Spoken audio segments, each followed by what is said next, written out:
What's up, Legends? Welcome back to another week of Legends. I'm your host, Chobra. With the recent rise of COVID cases here in Seoul, South Korea, we weren't able to get back into the studio, but we wanted to make sure everyone still had another episode of Week of Legends to celebrate the playoff week here at LCK Summer 2020. And while we may not be in the studio, we actually have double the guests, so we're going to have a deep dive discussion into the teams that made it to the playoffs and potentially also explore who's going to make it all the way to the finals to face off against Damwon. Well, without further ado, the two guests for this week are going to be LS and Wadid. Welcome to the show, guys. Hi. Hey. So before we jump into the discussion of the teams, we just want to make a quick reminder to our fans, of course, about how this works for anyone who might not be familiar. So let's bring up the bracket really quick.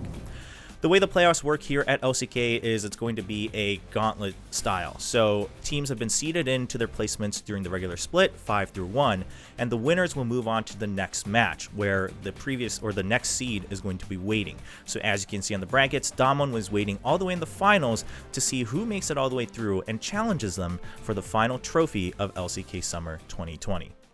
And I want to start with Afreeca Freecs. And LS, I want to ask, I mean, they've been known as the gatekeepers for some time now, and quite confidently, right? They beat the Eastern teams very, very easily, but then have trouble against Western teams.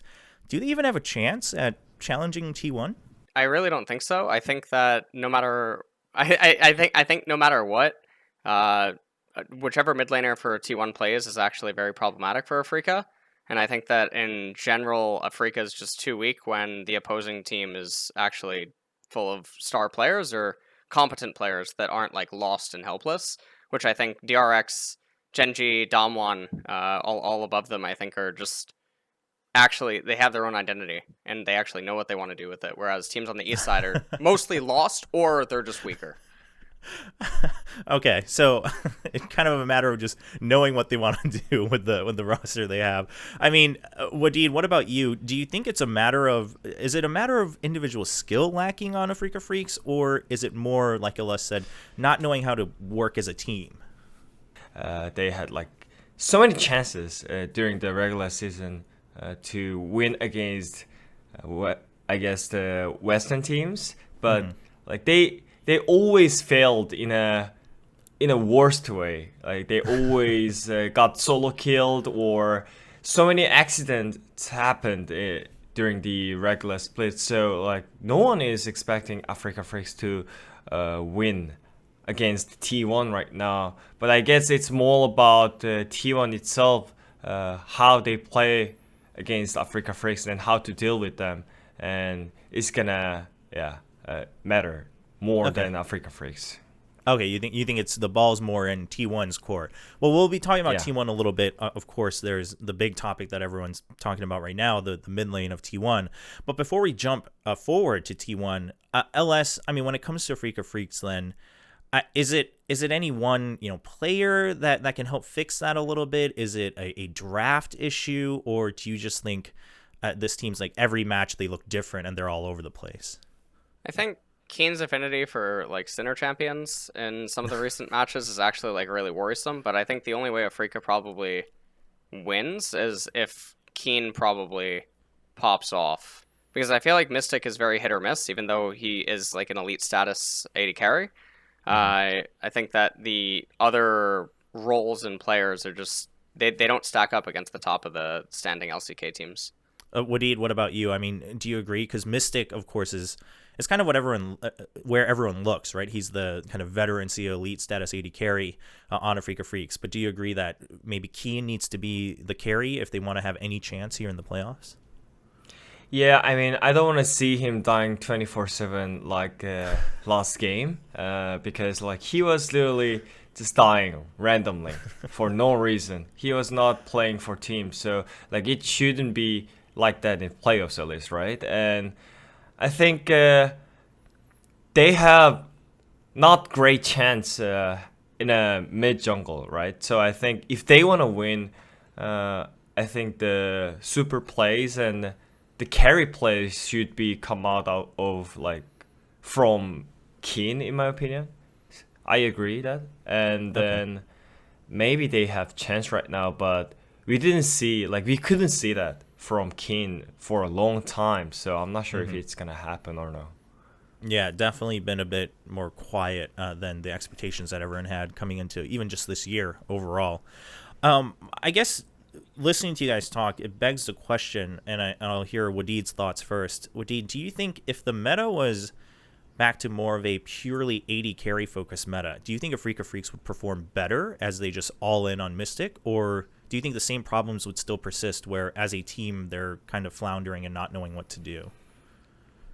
I mean, I was hyping him for Caitlyn player because Caitlyn got buffed, and like I was expecting them to build around those. I guess the advantage, from Mystic, but yeah, after Aphelios got nerfed, like he's like trying a lot of things, like try to play Ashe and try to win the lane, but we couldn't see it from like Mystic plus Ben. When you think about Ruler and Life and Ghost, like those are all good Ashe player, for example. And then Afreeca Freecs, they tried to do that, but maybe because of the support champion pool, it feels like I didn't see Afreeca Freecs starting some snowball from the bot side for a long time. So I'm not sure if it's the meta, because this meta is like well mixed. You can carry whenever if you are a good player. We could see so many bot carries from the good players so many times in this split. So I think that is just excuse for the team. Yeah. Okay, LS, what about you? Do you agree that it's not so much about the meta, it's just the players? Yeah, I think even the meta even in Korea is very it's very up and down in the sense that it doesn't feel like it feels like everyone's doing different stuff. So the meta's kind of weird there. I think that I mean I completely agree with Wadid that basically any role can actually carry right now. We just saw Fnatic last night at the date of recording this did the Eve Karthus Eve against Rogue, and I've been a very big advocate of these champions for a really, really long time, even since the very end of 2018, Evelynn and Karthus. And so, like, I think jungle carries, I mean, they've come up a little bit in LCK, but not to the extent that I think they should. I think top lane has a lot of carry champions, mid obviously has a lot of carry champions, support even has carry champion. Like, every role can actually carry right now.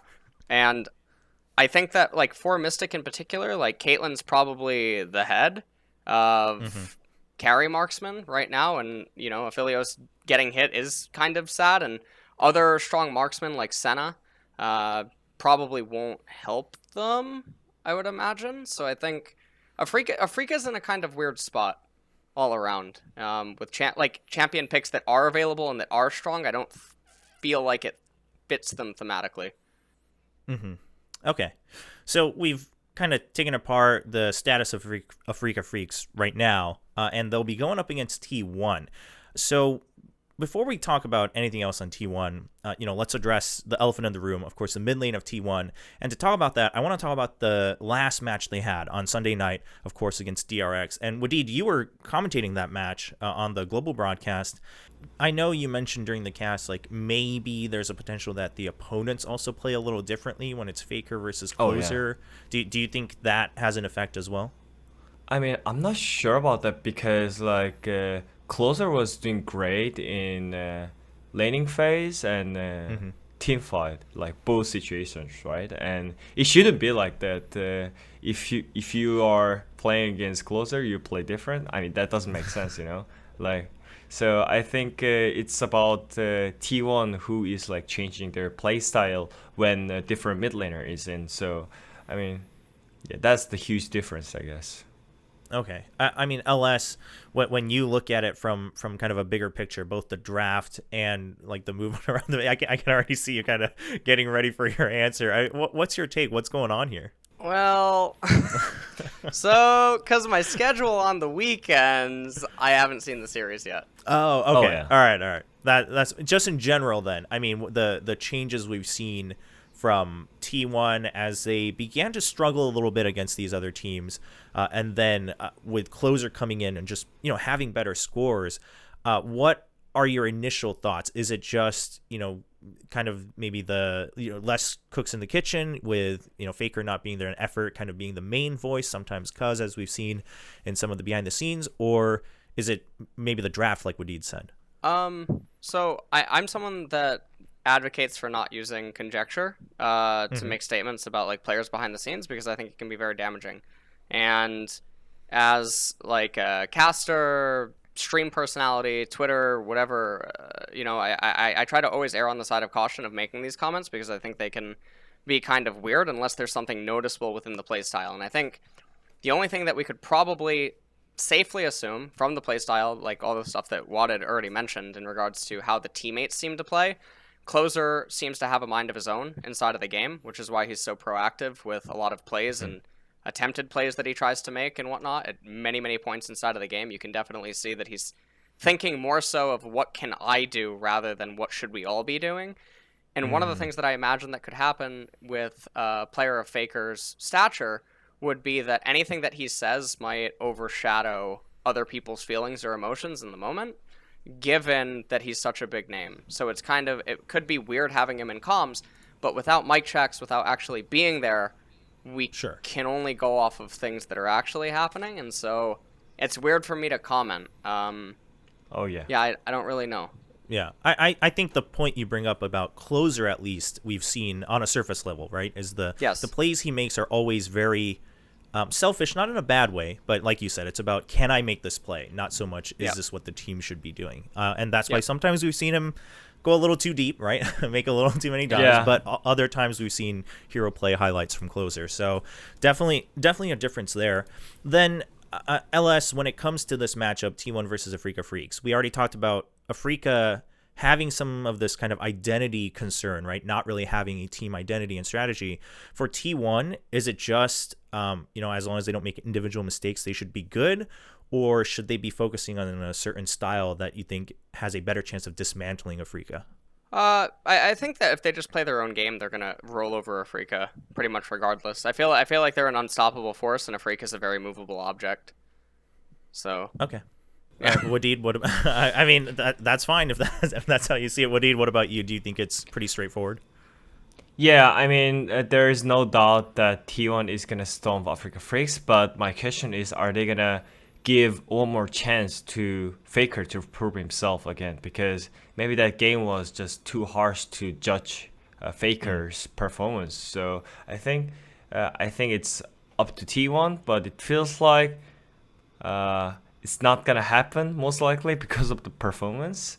But yeah, I think it might happen as well. Let's move down the line then. Of course, waiting for whoever wins this series, Afreeca Freecs versus T1, is going to be Gen.G. And, okay, personally, from a surface level, Gen.G seems like one of the more kind of just like stable teams, right? Pretty consistent. Their style seems to focus around the same thing for the whole summer split. I mean, LS, when you look at this team, what is what makes Gen.G compared to these other teams? Like Damwon, of course, is all about aggression and finishing games early. But what's Gen.G's character? Gen.G is, I mean, whenever I think of Gen.G, I just think of stable. I just think of solid. I think of like an 8 out of 10. That's just like the image that comes into my head is like a rock. Whereas Damwon, they feel like the opposite, like raw aggression and just pure fiery. And then DRX feels like a mini kind of Damwon. I don't know how to really describe that. Okay. So I feel like the top three, Gen.G and Damwon, are the most polar opposites, with the DRX being like somewhere in the middle. But obviously, I think DRX has like some of the most sinful drafts of any pro team around the world. So I mean, there's that. But yeah, I think it's an interesting 3 teams to have to go through for either Afreeca or T1. It's very awkward, especially the order in which they face them. What do you mean by why would that make a big difference? Like, what do you think would be a maybe better order for someone who has to face them? So the way that the playoffs work, right? It's Wednesday, Friday, Sunday, right? Right. All 3 teams are very different. So the prep leading up to it, or the thought process leading up to it, is very different for how you're going to approach it.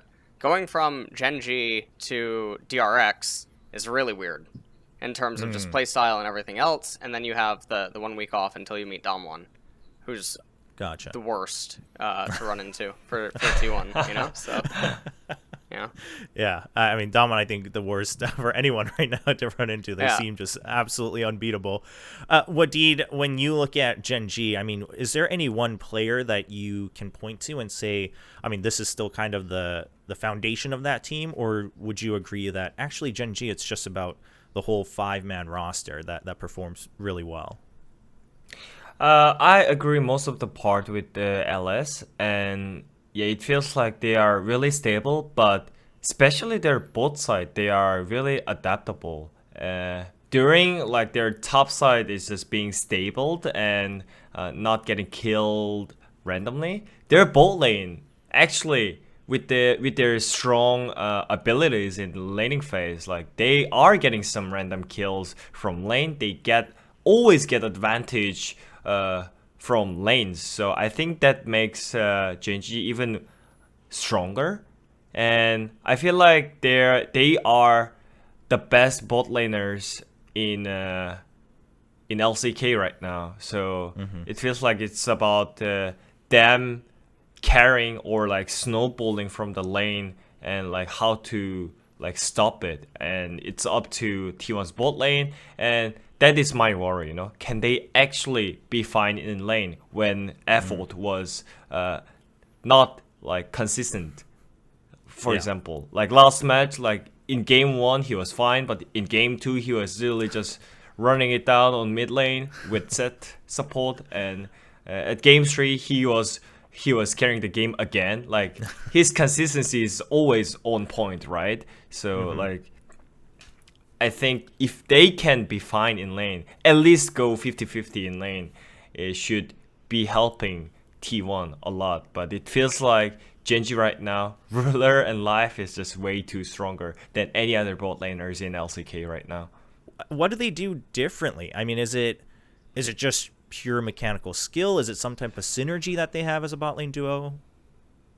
I think it's just confidence and knowledge about the matchup, and like as a dual lane, they know the matchup correctly, so they know how to snowball it, and they are just used to it. I mean, they were just like having a better draft always for the bot lane, and they tried to snowball from bot lane so many times during the regular split, so like they are experienced, you know. Maybe a lot of teams are doing it in screens, but like not on stage, right? So on stage experience is everything for pro players, and Gen.G, they are just already experienced because they tried so many times.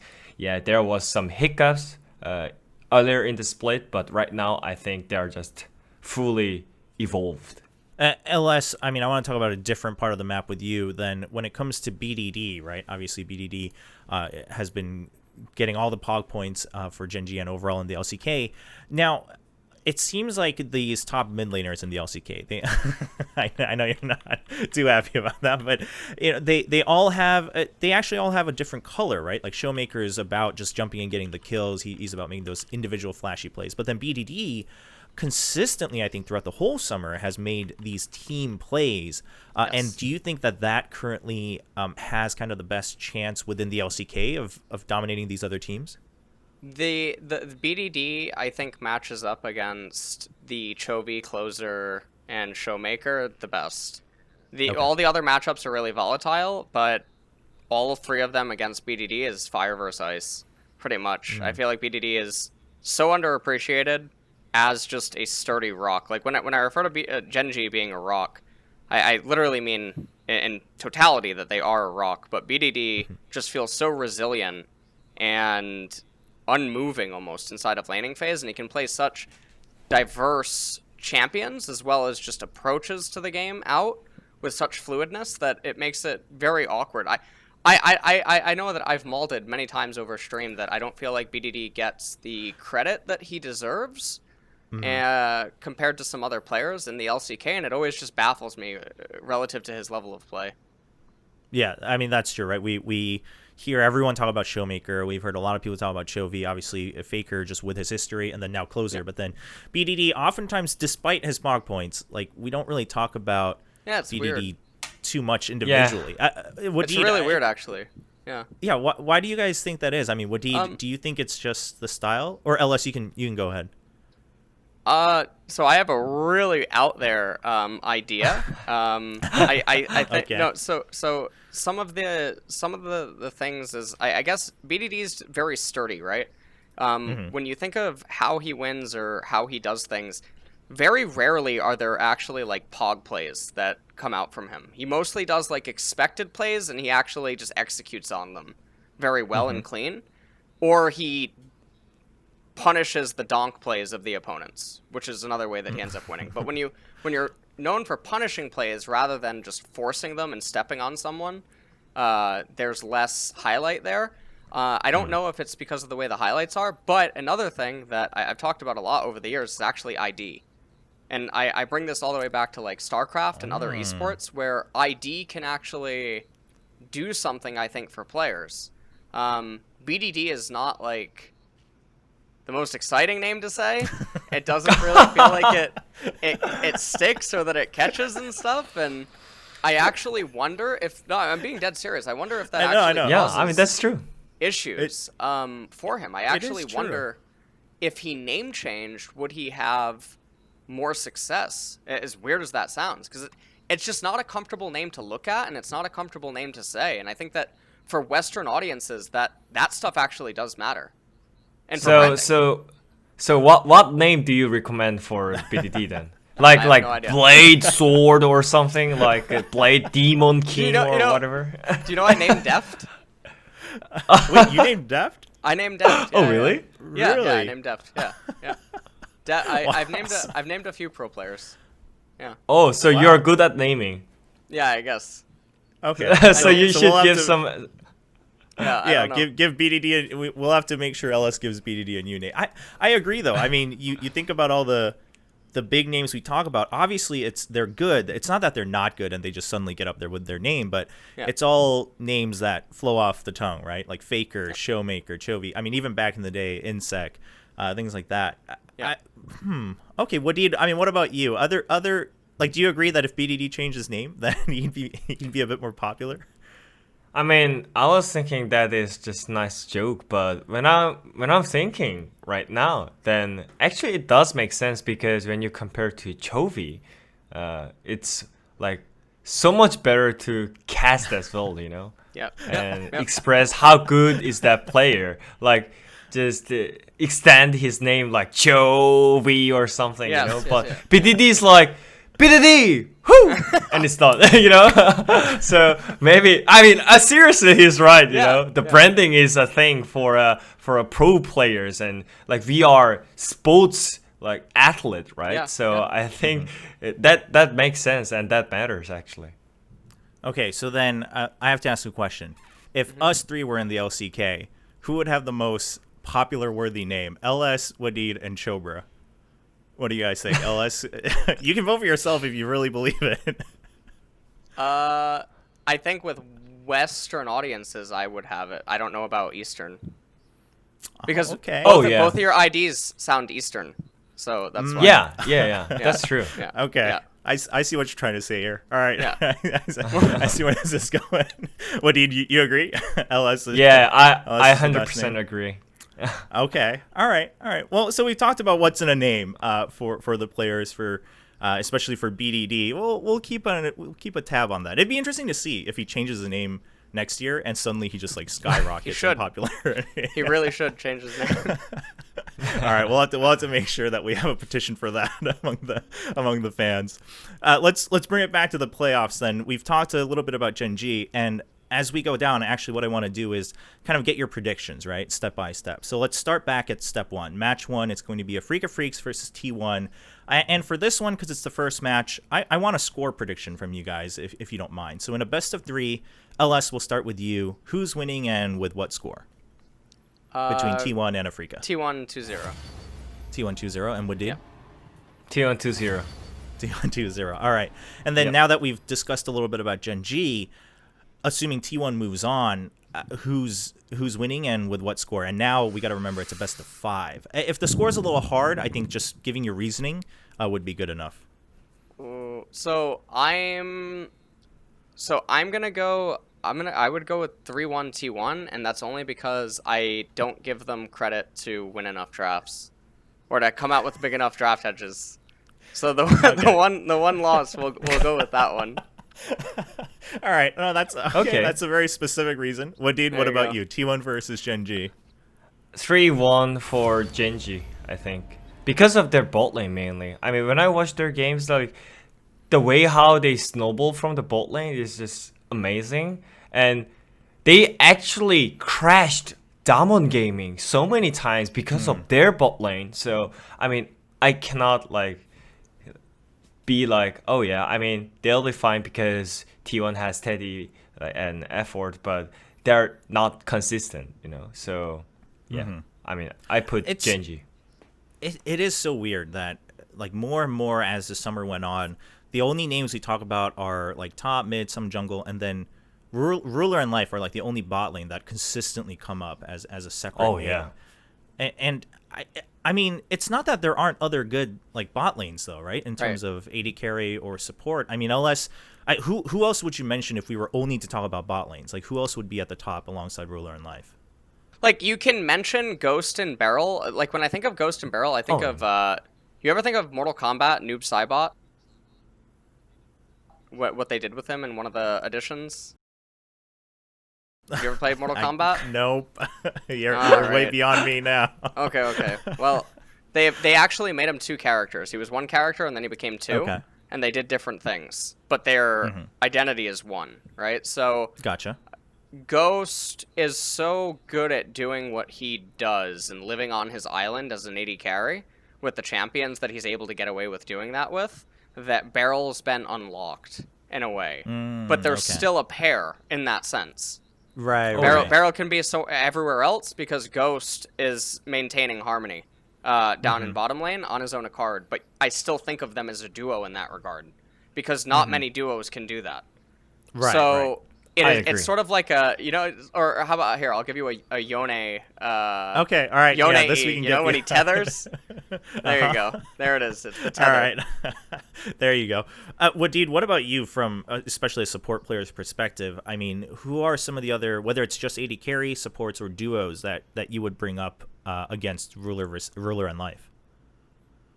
I mean, I just agree with Ghost and Burial, like that LS said. I mean, they're not like super hard carry role, and I mean, I just need to vote for all pro team, and I don't think they're gonna get first place in all pro team, even though like Damwon Gaming is just stomping everyone. You know, I mean, I'm not saying that they are not main part of the Damwon Gaming. They are Sure. actually strong part. The reason why they are winning most of the games, but like in a different way, you know. I feel like Ghost is like not having an ego compared to any other AD carries, and I think that actually makes the difference, you know. Then sometimes like when you have really good bot laners, like your AD carry is good and your support is good, then Yeah. maybe sometimes you can win most of the games, but actually both players crashes sometimes. Like for example, there is Daft and Carrier, which is like Yeah. considered as a good bot laners at the beginning of the split, but those two players, for some reason, they just fall out, and maybe that's because of the ego. Because I had the same problem. Like sometimes my knowledge feels like. It's better than my AD carry, but my AD carry also thinks that I'm better than you, and like the ego is just crashing all around, and like that causes the issues. But it feels like for Damwon Gaming bot lane, Ghost is like, yeah, I'm fine with everything. I'm fine with getting carried. So Burial, just do everything whatever you want. So it helps a lot for Damwon Gaming and his support. So I think yeah. As LS mentioned, they are special bot lane. No, I really like the part that he said about the LCK Pro team. Ghost and Barrel individually would not actually show up at like top of the standings, but as a unit, No. they would, which Okay. is really, really unique. Oh, yeah. Because normally that doesn't Yeah, happen. yeah. The last time I remember thinking about that was Root and Kellen when they were together. They were one of the Okay. most aggressive bot lanes that consistently found lethals and other stuff together. But then obviously they broke apart and went different ways. But yeah, you know. Sad.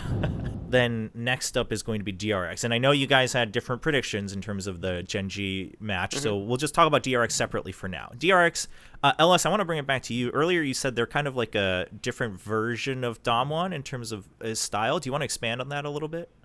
Their top lane's a lot weaker than Damwon's, but their bottom lane can be a lot scarier in laning phase. Okay. So it's sort of like it's a polar different shift. opposite, but I feel like they sort of play the same way. The only difference is their jungler plays World of Warcraft, and Canyon, you know, Canyon likes to actually look to make Warcraft, you know, so that's the thing. Okay. All right. I Wadid, when you look at DRX, I mean, do you agree that they have a bit of a more aggressive style than these other teams? And if so, this bot lane, how well do you think they'll perform, since we've been talking about Ruler and Life? I mean, I feel so weird about DRX because when it was beginning of the split, they feel like they are moving as a team, they are doing something as a team. But right now it feels like they just fall apart. Like their top side is just like doing something else, and their bot side is just doing something else. It feels like solo queue, for example, you know? Yes. I mean, obviously Doran and Pyosik is not performing that well, but it doesn't matter if you actually accept that you are worse than enemy team, then it's fine to get carried because you have carry and deft on your bot lane. But it feels like they are trying to prove themselves with the aggressive plays, but it's not working. So that destroys the structure of the game. And most of the games are like Chobi deft tries to snowball from the earlier laning phase, but like Pyosik being counter jungled or getting killed 1v1 on jungle, for example, and Doran getting ganked so easily is like destroying the structure that I already talked about. So I think that's the difference between Damwon Gaming, for example.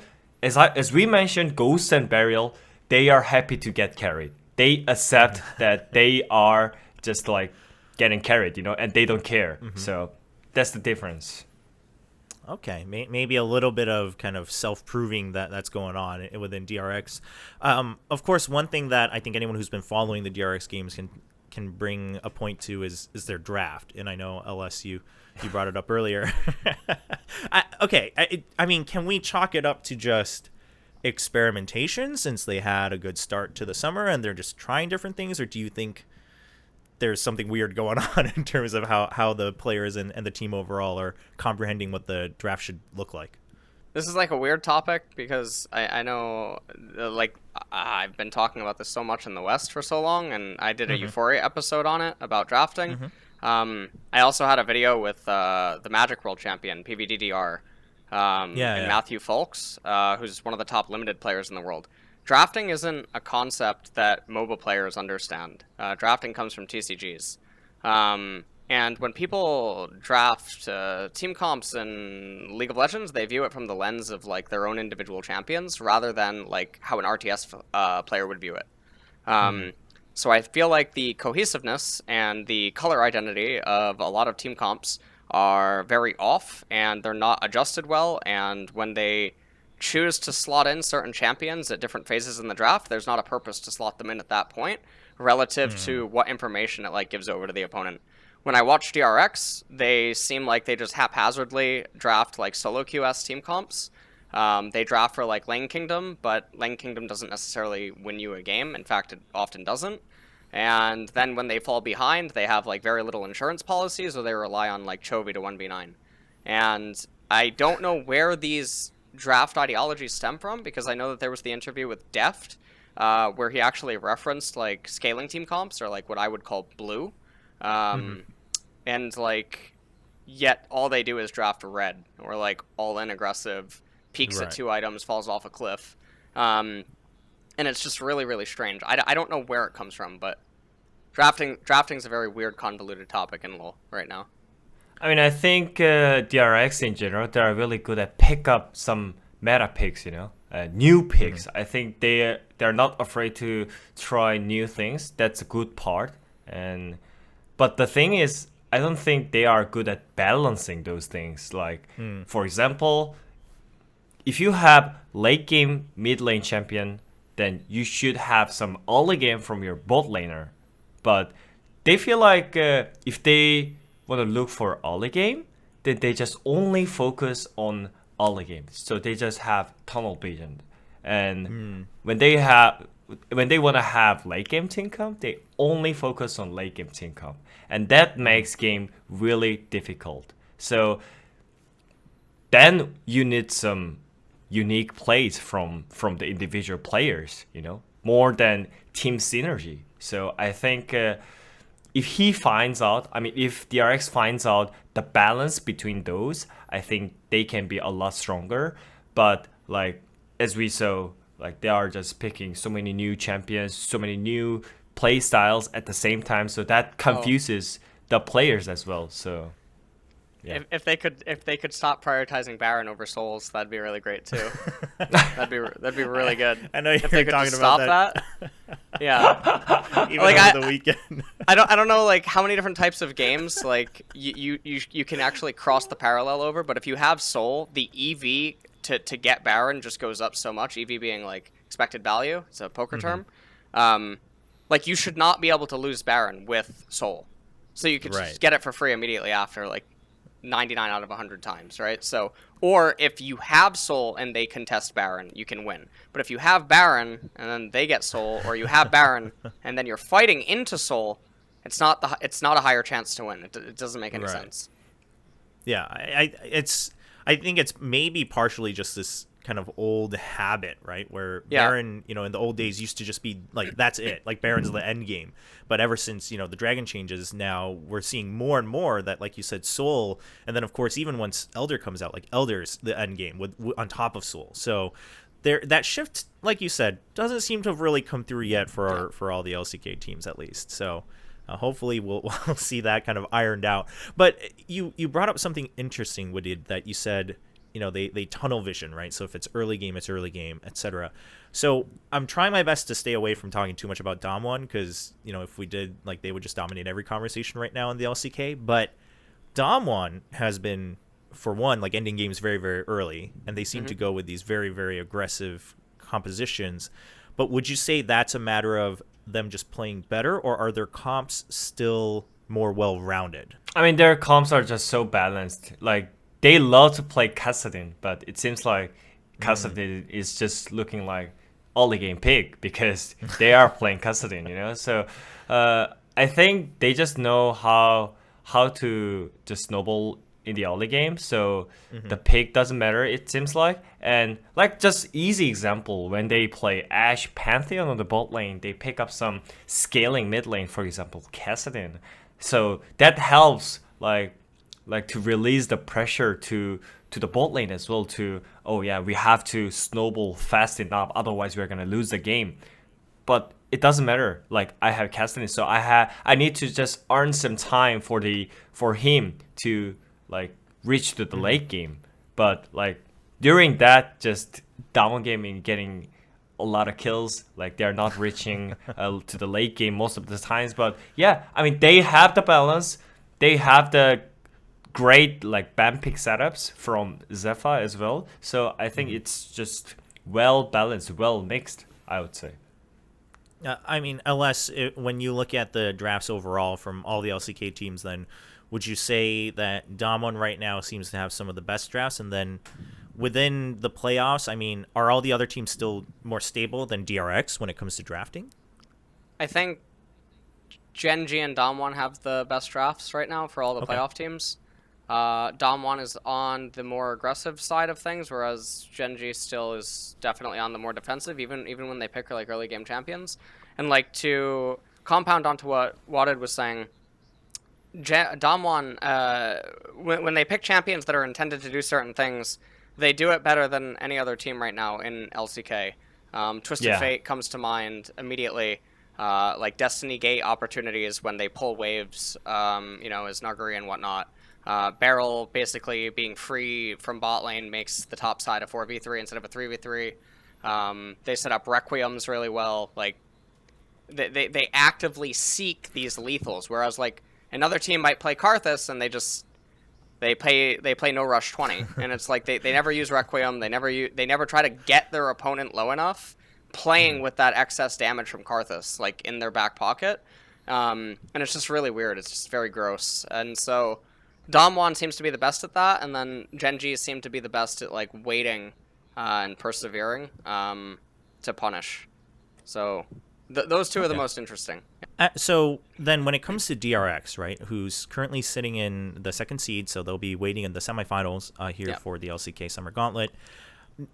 What are their chances of winning that match and moving on to the finals? Is it dependent on their opponent, or do you think generally they just have like a 70% chance or something around that? I think DRX's ability to win and depends entirely on draft. I think without, it's really weird. I just feel like it's really dependent on draft. If they'll need a lot of draft help to beat Gen.G, but I think the volatility between T1 and DRX, I think that they wouldn't need as much draft help, as weird as that is. Mm-hmm. Yeah. I mean, if DRX changes themselves once again, coming into this playoffs, like they did so many early game team comp in the regular split and just randomly just changes to late game team comp because it's important match, then I think they're gonna get stomped by any team. So I think I just wanna see them like doing the same thing as they did in the earlier of the split. Then I think they have chance, but chance is a chance, and I think either just T1 or Gen.G is gonna win against DRX. In general, first of all, who do you think is going to face off against Damwon in the finals? And if you just had to guess right now without any other specific predictions, Wadid, let's get yours first. In the finals, in the next week, who's playing against Damwon? I mean, I predicted this already in like 4 weeks ago or something, that it's gonna be Damwon versus Gen.G in Summer Split Finals, because I mean that's just in my head, you cannot change it. Okay. All right. I mean, you predicted that Gen.G would win their match against potentially T1 earlier, and that anyone right now probably beats DRX, either Gen.G or T1, just because of where DRX is. Okay, LS, what about you? Who do you think is going to be the one challenging Damwon? Oh man, that's a weird. I will go with T1. I'll go with T1. Not appealing to the fans. I can see the Doctor Strange and yeah. and you like running through all the scenarios. You're like, okay. Yeah. All right. Maybe T1. Okay. I mean, of course, I know, like you said, it's just conjecture. And based on what you guys have brought up, I mean, I think we're up for some potentially surprising, results or plays or even drafts when it comes to the playoffs. So I think we will all definitely have to wait for this week for that to play out. Before we wrap up the show, I want to move on from the playoffs a little bit then. Of course, Worlds is coming up, and that's what we're all looking forward to. In general, Wadid, do you think LCK is going to redeem itself? I know you mentioned the very first time you came onto Week of Legends that LCK has to learn from MSC. I have hope LCK is going to redeem itself. Do you see it happening? I mean, I just do believe in Damwon, that's all. Like, they are the saviors. I mean, for now, it feels like Damwon Gaming have strong chance against LPL team. Not sure about Gen.G because of their top side. A little worry towards their top side. Like, for example, Rascal, when you like compare him to any other LPL top laners, for example, it's a little bit worry, but still, it feels like Damwon and Gen.G is gonna have like strong chance to redeem ourselves, and yeah, I believe in Damwon Gaming. Like, I'm a big fan of them. All right, LS, what about you? I mean, especially specifically talking about going up against some of these LPL teams, LCK's chances at Worlds. How do you rate it? LCK is really weird at Worlds. I actually I feel really nervous about Damwon at Worlds because I feel like one of the things that's happened to top laners in the LCK is that the elite status has sort of tapered off and Nuguri gets away with a lot. And I wonder what happens if Nuguri faces more resistance at Worlds. How much does that change for Damwon? I think that's the yeah. Yeah, I mean, the question is, are they gonna choke again? Yeah, that ultimately becomes it. I'm not actually a lot of the conversations that I've had with like Crownshot on my LCS coach streams has been about Ghost and Barrel versus other bot lanes, but I don't think Ghost and Barrel will actually falter versus other bot lanes with like how they do that noob Cybot duo. Yeah, it's the name of him. So you know. Then now that we've seen the regular split end, and of course there are playoffs left, but looking back, who do you think are the best players in each lane? And not necessarily if we had to put them into a team, but just individually. So we'll just go down the line, right? So starting in top lane, we'll start with you, Wadid. Who would you pick out as your best top laner from the LCK this summer? Nuguri.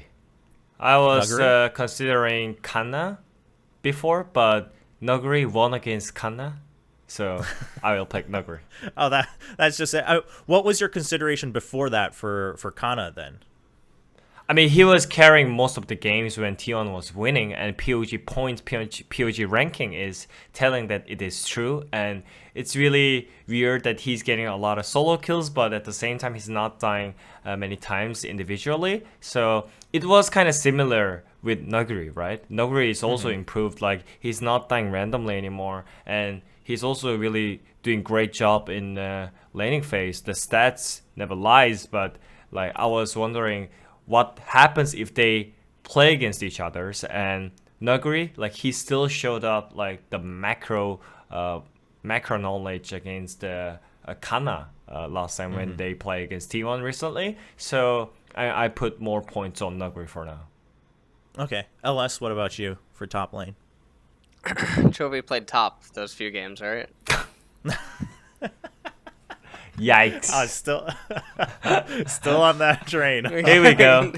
Never getting off. No, I'll go with Nuguri. I like what Wadid commented about Kana though. I've referred to as Kana as like a triangle where he either hard carries T1 or he does nothing or he ints.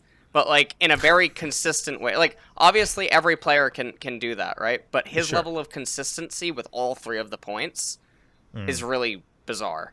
Because usually it's very skewed for players, right? Like they'll maybe carry like 10% of games, be stable like 70%, and then hard int 20 or something, right? Like sometimes that's normal. Kana seems very, very well rounded in that regard, but he's been shifting more towards carrying and being stable. Okay. Yeah. It sounds like perhaps that's coming from, it's more about potential then for Kana, right? Where right now he kind of goes around the roulette a little bit evenly, but if he's trained in the right direction. His name is Canon, of course. That's all in the name. Once again, LCK players gotta learn about how to make better names. I mean, Kana then, I think, Wadid, you brought it up too, and then LS, you're talking about just him slowly improving as a more carry player. We've definitely seen a greater focus, or at least more carry potential from Kana within T1, right? It's the spotlight has kind of shifted up towards that top side of the map. Do you guys expect to see Kana continuing to kind of be this torch for T1 moving forward? LS, what are your thoughts? Yeah, I think Kana has insane upside for years to come. So I think he's one of T1's greatest acquisitions in like recent years, actually, like overall, when you consider how he was acquired, how he got integrated into the team, and like where he's headed. So I think Kana has a lot of upside. Yeah. Wadid, what about you for future of Kana within T1? I mean, just imagine if Kana gets some experience with T1. I mean, it's his first year, by the way, and he's already feeling like he's a veteran player. So that makes me really scary of him because he's gonna get better and better than right now. So, okay, all right. So then let's move down the line. Then in the jungle, if we had to pick one best player, just isolated as a jungle player. This time we'll start with you, LS. Who would it be? Who's the best jungler in LCK? Your reasoning can still, of course, be because of like what they provide for the team. I feel so jungle's always really hard, and I've talked about that without like pro view and stuff, because you don't know who's necessarily commanding like certain things to go on. So it gets weird, but like I feel like it's kind of weird if I feel like Canyon is actually pretty on point with. I mean, yeah, it's another Damwon player. But I feel like he's really on point, and the champions that he's willing to pick.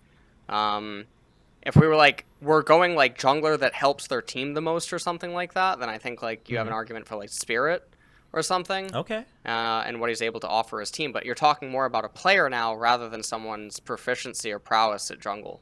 And so I think Canyon's up there. Okay. Well, it's good to hear Spirit kind of being in the ranks, though, in terms of looking at a bigger picture. What about you, Wadid, in the jungle?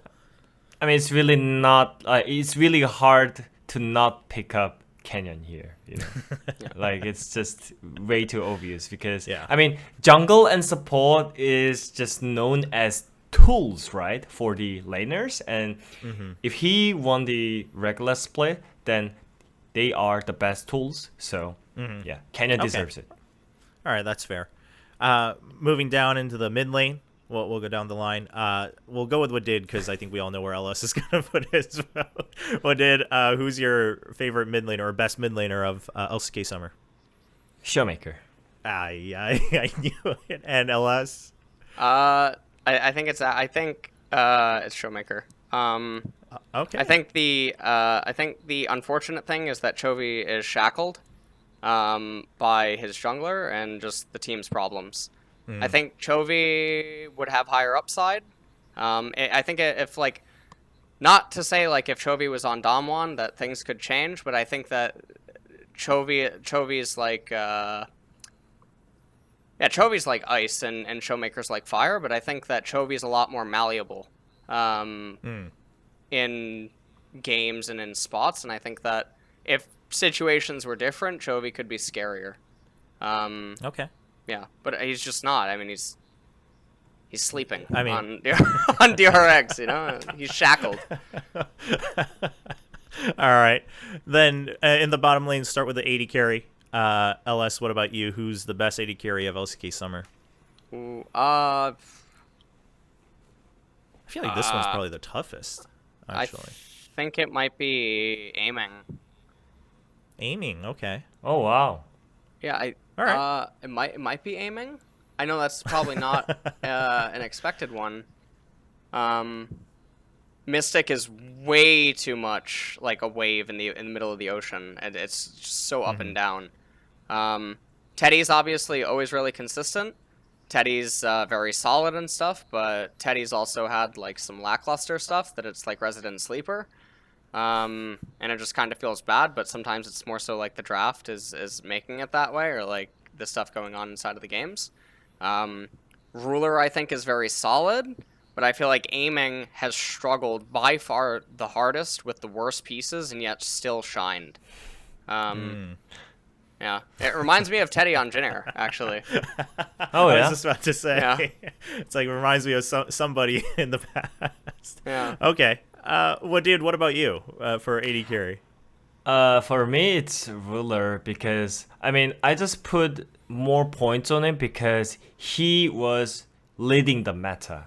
I mean, no one was playing Ashe before, by the way, and I mean it got buffed, and he started up with Ashe and like just randomly. I mean, it's not randomly, but he just started up and he showed up the performance that Ashe is really OP right now, so if you do not ban it, we're gonna take W. So yeah, and the laning phase, I mean the improvement was real.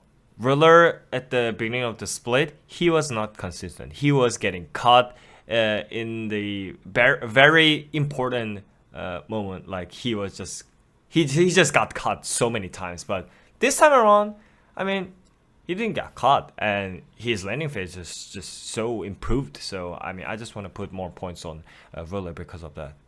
And last but of course not least, in support, Wadid, earlier you mentioned that jungler and support, they're kind of the tools. So if they win the split, that they should deserve it. Are you going to go with Beryl here? Yeah, I will stick with it, and I think it should be Beryl because again, he led the meta. He made Pantheon support, and it became a meta support in LCK. Like every single team, so just try to just pick up that champion specifically, and then like when he gets advantage from the lane, then everything goes so easy. Like he's roaming 24/7. His team fight potential is great. I mean, one thing is really like said from Beryl that he's not good Thresh player, but Thresh is not like in the mainstream right now, so it's okay. So I can acknowledge and recognize everything about Beryl, and I think that it's fantastic that he is that way. I just feel like in terms of like individual support prowess, then it's Keria. Okay. Because when there's lots of games where it feels like Keria's presence in the game rivals that of a mid laner. In terms of like scariness, especially when he's on any of the carry support champions. And I don't think that we've had a support in a very, very, very long time that is able to do that, have that kind of presence, as well as the kind of mechanics that Keria has, and the willingness to just do everything. Because sometimes he's dragging depth across the finish line. And that's pretty insane for a rookie too. So, yeah. I mean, I think everyone can agree, or at least respect Keria being named in something like that as a best support. But actually, I feel like when it was Spring Split, it was really easy to pick up support for the old pro team because Keria was just like fantastic and he was on another level. But I think in this Summer Split, it went a little bit off, and like now it became really hard to pick up one support right now. Okay. All right. Well, let's we've talked a lot about kind of deep diving into the teams and individual players and roles. So let's have a little bit of fun, right? Since we're wrapping up the regular split and pretty much the summer split here in a week or two. Who's got the best name in LCK? LS, who do you think has the best name? And let let's me go second. assume this is for... Okay. Oh, you want to go second? All right, Wadid, you're up first now. But let's assume this is for like global fans or overall fans, right? Not just in Korea or Eastern fans. So, Wadid, who has the best name in the LCK? I mean, maybe because of the career that he made or like the legacy that he made. It feels like Faker for me is always the best name for me, even though it's like Korean name, Like at first it felt like it's really boring in some kind of way because Korean always loves to pick some the word from the dictionary and just put ER behind that. But it feels like because Faker did those things during like 5 years or like 6 or 7 years, like whole pro career, it feels like it fits on him so well. Like he's always known as great individual player, and Faker. Oh man. Okay. LS, I saw you nodding a lot there. Yeah, I think it's Faker. It's so simple, no? It's so impactful. Really simple. Yeah, I think it's Faker. I think, there has to be other names that are actually. There's a lot of Korean names that lack in branding strength. So it's. I agree. It's really. I think they should actually think about that more. As weird as that sounds, I think. I think Deft is actually good. I'm not just saying that because I named him, Because you named him. I'm not just, just call me up. I think Deft's pretty good. I can give you other names. I mean, what about... Okay, since you guys mentioned that Korea is kind of lacking in the branding, what if we expand... Just for fun, what if we expanded it into, like, history of LCK, right? So we've established that Faker, both as a name and his career, is one of the best names. But then if we look at, like, all of LCK history, are there any other names that you would say are, like, that was a good name for a player? I think Reapered was good. Oh, okay. Yeah, I think Reapered was really good. Yeah, I think Reapered's really good. Thinking. Rapid Star. I think it was a good name as well. That one can be good. Yeah. Rapid Oh, Star. yeah. Okay, yeah. Yeah. Yeah, Rapid Star worked out well in Korean too, because they could just translate it and then they could shorten it, so kind of worked Yeah. both ways. Okay. I mean, it sounds think, like he's doing something. So. I think I'm not going to refer to him because we're going on the T1 channel, but I think Voldemort. You guys probably both know who I'm talking about. Oh, okay. You know, Okay. the faker arch Yes. nemesis Yes, historically. okay. I think All his right. name's actually really good. It's very simple and it sounds ominous. Yeah. Yeah. Name wise, it definitely fit the character. Yeah. We'll say that much. Okay. Voldemort, also a good name. There you go. There you go. All right. Okay. Well, last but not least, and this is, it's mostly for you, LS, but I'd love to hear Wadid's thoughts as well. Let's just be honest here. Who's the biggest sinner of LCK Summer? Oof. Just out of the player. Oh man. Are there too No many? comment.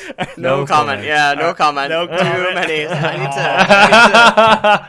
I need to bathe in holy water. Like. Yo, I mean, you said you're gonna have fun, but it's not funny.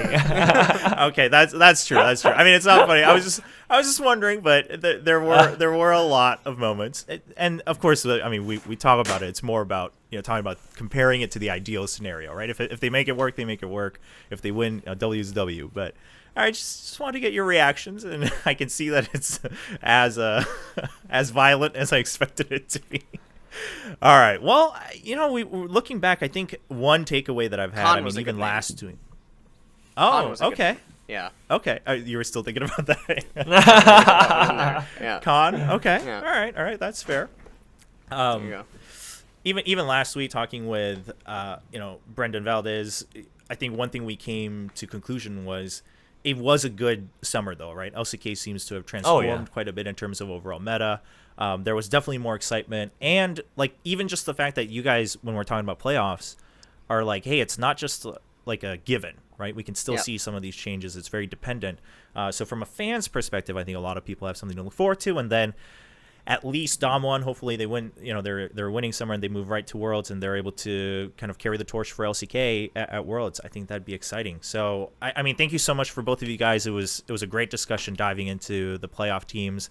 Appreciate you guys making the time. And of course, for all the LCK fans, don't forget to catch both of these gentlemen on the LCK broadcast for the playoffs that actually start today when this video goes out. Wednesday, Friday, and Sunday for the playoffs, and then the finals will be in the week after, where Damwon Gaming is waiting with just the dominance that they've had in the summer split. For more content like this, don't forget to subscribe right here on T1 Fighting. If you enjoyed this episode, give us a like, and also just let us know who you think is going to make it all the way to the finals to face off against Damwon Gaming.